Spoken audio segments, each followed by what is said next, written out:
வணக்கம். இப்போ நம்ம ஜவ்வரிசி பாயசத்துக்கு தேவையான பொருட்கள் என்னென்னு பார்ப்போம். 1 கப்பு ஜவ்வரிசிக்கு 1.5 கப்பு சுகரு, 3 கப்பு பால், கொஞ்சம் ஏலக்காய், முந்திரி பருப்பு நெய்யில் வறுத்து போட போகிறோம். இதுதான் தேவையான பொருட்கள். இனி ஜவ்வரிசி பாயசம் எப்படி பண்ணலான்னு பார்க்கலாம். இந்த ஜவ்வரிசி மட்டும் நம்ம 3 மணி நேரம் முன்னாடி ஊற வச்சிடணும்.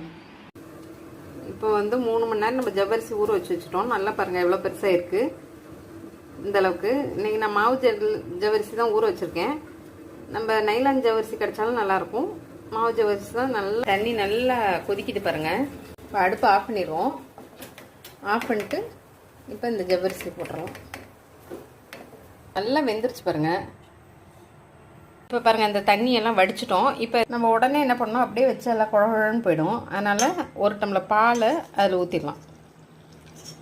பார்த்திங்கன்னா இன்னும் நம்ம இந்த பால் ஊற்றி வச்சதே பாருங்கள் எப்படி மணி மணியாக அழகாக இருக்குது பாருங்கள். நல்லா வெந்தது. பால் கொதிக்கட்டும். நல்லா கொதி வந்த உடனே நம்ம சுகர் போட்டுடணும்.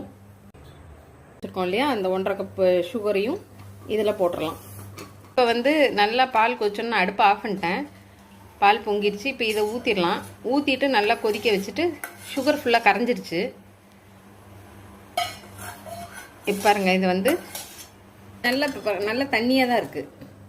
இப்போ தண்ணியாக இருக்குது. ஆறினோன்னு கொஞ்சம் கெட்டியாயிடும். இந்த வெந்நீரில் வெந்துருச்சு, அவ்வளோதான். அடுத்து பாலில் நம்ம சூடு பால் தான். ஆனால் இந்த பால் ஜவ்வரிசி வடித்து வைக்கிறோம் இல்லையா, வடிச்சிட்டு பால் ஊற்றுறோம்ல, அது சூடு பால் தான் ஊற்றணும்.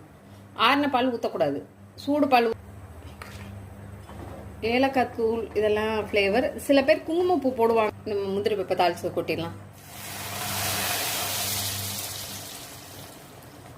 ஆறினோன்னு இன்னும் கெட்டியாயிடும். நான் இப்போ பாத்திரம்லாம் மாற்றிட்டு காமிக்கிறேன் பாருங்கள். டேஸ்ட் நல்லாயிருக்கு. எல்லா விசேஷத்துக்கு நம்ம சாமி கும்பிடும்போதெல்லாம் சீக்கிரம் ஆகிடும். ஏன்னா ஊற வைக்கிறது மட்டும்தான். நல்லா வெந்திருக்கு. மாமா கொஞ்சம் டேஸ்ட் பார்க்குறீங்களா? ஒரு கப்பில் எடுத்துறவா?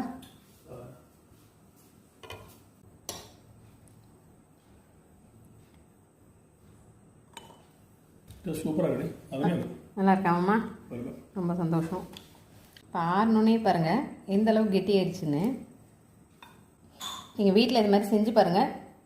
செஞ்சு பார்த்துட்டு சொல்லுங்கள். ரொம்ப ஈஸி. இந்த வீடியோ ஃபுல்லாக பார்த்ததுக்கு நன்றி. இந்த வீடியோட ஃபுல் டீட்டெயில் ஃபஸ்ட் கமெண்ட்டில் கொடுத்துருக்கேன்.